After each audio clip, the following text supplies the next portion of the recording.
The Day Heaven Wept, How 70 Archers Changed Islamic History Forever, the Battle of Uhud. The mountain stood silent, but what unfolded at its base would echo across the centuries. Not every battle is won with swords. Some are lost with a single step. The year is 625 CE. The sun rises blood-red over the rocky slopes of Mount Uhud, casting long shadows that seem to reach toward Medina like grasping fingers. 700 Muslim warriors stand in perfect formation, their hearts thundering beneath their armor, their breath creating small clouds in the crisp morning air. But listen, do you hear that? The wind whispered between tents, carrying the distant growl of drums, low, ancient, like the breath of an oncoming storm. 3,000 Meccan warriors approach like a human avalanche. The ground trembles beneath the hooves of their cavalry. Steel gleams like lightning in their hands, and leading them is Abu Sufyan, a man whose hatred burns hotter than the desert sun, whose thirst for revenge has consumed him for an entire year since his defeat at Badr. The Prophet Muhammad, peace be upon him, stands among his companions. His face is calm, but his eyes hold the weight of divine revelation and human compassion. He knows what this day will bring. He knows that today, faith itself will be tested in the crucible of war. 3 nights before the battle, the prophet had a dream. In the sacred stillness of his chamber, as shadows danced on the walls, he saw himself in a coat of armor, strong, protective, unbreachable. But then, the armor cracked. A sword pierced through. He saw cattle being slaughtered, their blood staining the earth crimson. When he shared this vision with his companions, the air grew heavy with understanding. The coat of armor was Medina, their sanctuary, their fortress. The crack meant they would have to fight outside its protective walls. The cattle meant martyrdom would visit them that day. But dreams, even prophetic ones, are puzzles written in the language of Allah. The strategic mind of Prophet Muhammad, peace be upon him, the final messenger, was unlike any military commander the world had ever seen. As dawn broke over Uhud's rocky face, he positioned his army with the mountain at their backs, a natural fortress that would prevent encirclement. Abdullah ibn Jubair, the prophet called. A seasoned warrior stepped forward, his weathered face bearing the scars of countless battles. Take 50 archers. Position yourselves on that rocky outcrop. The prophet's finger pointed to a small hill overlooking the battlefield. Your mission is simple but sacred. Guard our backs. Do not move from this position, not if we're winning, not if we're losing, not until I personally come to relieve you. The gravity in his voice made the very air tremble. These weren't just military orders, they were divine instructions filtered through prophetic wisdom. Abdullah nodded solemnly. Even if we see birds pecking at our flesh, we will not move unless you command it. But human nature is the most unpredictable force in any battle. The battle began like thunder rolling across the heavens. Steel met steel as the two armies collided in a symphony of war cries and prayer. Allahu Akbar echoed from Muslim throats, mixing with the battle shouts of the Meccan forces. Dust rose like a brown curtain, swirling and dancing, carrying the metallic taste of conflict. Hamza ibn Abdul Muttalib, the Lion of Allah, fought like a force of nature unleashed. His sword sang through the air, each strike precise, devastating, inspired. Meccan warriors fell before him like wheat before the scythe. His roar could be heard above the din of battle, striking fear into enemy hearts and courage into Muslim souls. Ali ibn Abi Talib moved through the battlefield like liquid lightning, his sword Zulfiqar leaving trails of light and justice. Every swing was poetry in motion, every step a dance between earthly combat and heavenly purpose. The archers on the hill watched with growing excitement. Below them, the Muslim army was pushing forward. The Meccan cavalry, that fearsome weapon of war, was being neutralized by the rocky terrain and brilliant positioning. Victory was within reach. But victory, like a mirage in the desert, can deceive those who chase it too eagerly. "Look!" one of the archers shouted, his voice cracking with excitement. "Our brothers are collecting the spoils of war! The enemy is retreating!" From their elevated position, they could see Muslim warriors gathering weapons and goods from the fleeing Meccans. The sight was intoxicating, tangible proof of Allah's favor, material reward for their sacrifice and struggle. "We should join them," another archer said, his eyes gleaming with the prospect of victory's rewards. "The battle is won. Why should we miss our share?" Abdullah ibn Jubair's voice cut through their excitement like a blade. "Did you not hear the Prophet's command? We stay until he relieves us personally. These are not mere military orders. They are sacred instructions." But human desire is a powerful tide. One by one, the archers began to waver. The sight of their brothers celebrating victory below, the fear of missing their rightful share of the spoils, the apparent end of the battle, it all conspired against their discipline. "The battle is over," they argued. "What harm could there be in joining the victory celebration?" Oh, if only they could see what lurked beyond the dust and chaos. Khalid ibn al-Walid was not called the Sword of Allah without reason. Even before his conversion to Islam, he was the most brilliant cavalry commander in all of Arabia.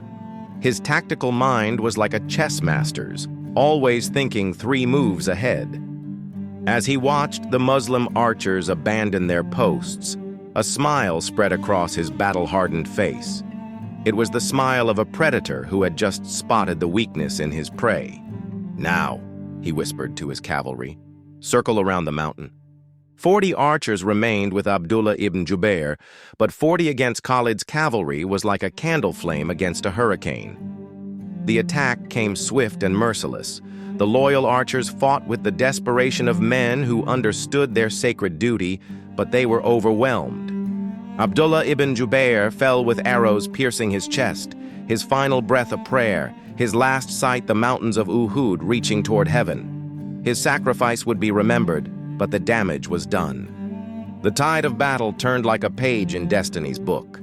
Suddenly from behind came the thundering of hooves and the war cries of Meccan cavalry. The Muslim army, caught between the returning enemy forces and Khalid's flanking maneuver, found themselves in chaos. Order dissolved into confusion. Victory transformed into potential catastrophe. In the swirling dust and madness, rumors spread like wildfire. "The Prophet is dead! Muhammad has been killed!" The words hit the Muslim ranks like physical blows. Some warriors dropped their weapons in despair. Others fled toward the mountain, their faith shaken to its core. The army that had been on the verge of decisive victory was suddenly on the brink of total defeat. But in this darkest moment, when hope seemed as distant as the stars, the true character of Islamic leadership would shine brightest. Because it is in our darkest hours that divine light burns most brilliantly. Through the chaos and confusion, a voice rose above the din of battle, clear, strong, unmistakable. "Ana Rasul Allah, I am the messenger of Allah. Come to me, servants of Allah." The Prophet Muhammad stood on a rocky outcrop, his face bloodied but his spirit unbroken. An enemy stone had struck him, loosening his teeth and cutting his lip. But he stood like a mountain, immovable, eternal, divinely protected. Around him rallied the core of Islamic faith. Abu Bakr, the truthful one whose loyalty never wavered. Umar ibn al-Khattab, whose strength was like forged steel. Ali ibn Abi Talib, the lion of Allah who had never turned his back to any enemy. In that moment, something divine touched the battlefield. The Prophet's presence didn't just inspire his followers, it transformed them. Warriors who had been fleeing in terror turned and fought with renewed courage. Men who had been ready to despair found their faith restored simply by seeing that their leader lived. But the cost was written in blood and tears. Hamza ibn Abdul Muttalib, the lion of Allah, lay fallen. The Prophet's beloved uncle, who had been like a brother to him, had been struck down by Wahshi's javelin, a throw motivated not by honor in combat, but by the promise of freedom from slavery. His body was mutilated by Hind bint Utbah, who tore open his chest and chewed his liver in her thirst for revenge. When the prophet saw his uncle's desecrated body, tears flowed down his noble face like pearls of sorrow. But even in grief, his words were of forgiveness and divine wisdom. Were it not that Safiya, Hamza's sister, would be distressed, I would leave him for the birds and beasts to eat, so that on the day of resurrection he would be raised from their bellies. This is the difference between divine leadership and worldly ambition, the ability to find wisdom and mercy even in the midst of profound loss. The battle ended not in decisive victory or crushing defeat, but in a profound lesson that would echo through Islamic history forever. The Muslims had learned that victory comes only through complete obedience to Allah and His Messenger, and that even the smallest act of disobedience can have catastrophic consequences. As the dust settled over the plains of Uhud, and the wounded were tended to, and the martyrs were prepared for burial, the true victory of this day began to emerge. The 70 companions who fell were not merely casualties of war. They were seeds of faith, planted in the soil of sacrifice, destined to bloom into eternal gardens of inspiration. Their names would be recited in prayers, their courage would be sung in poetry, their sacrifice would kindle the fires of faith in hearts not yet born. The lesson of the archers became a cornerstone of Islamic military and spiritual discipline. Never again would Muslim armies forget that obedience to divine command supersedes personal desire, that collective success requires individual sacrifice, and that the sweetest victory can turn to bitter defeat in a single moment of weakness. But perhaps the greatest legacy of Uhud was not written in military manuals or history books. It was written in the hearts of those who witnessed how a prophet of Allah responded to loss, how divine leadership manifests in moments of crisis, and how true victory is measured not in gold and conquest, but in faithfulness to Allah's commands.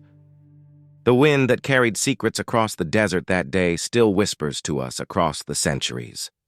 The arrows have fallen silent, the dust has settled, but the story lives on.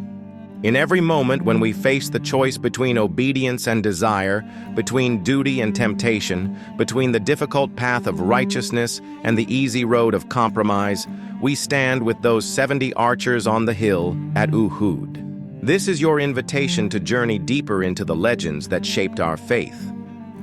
Subscribe to Legends of the Faithfuls, and let us walk together through the corridors of Islamic history, where every story holds a mirror to our souls, and every lesson burns with divine light.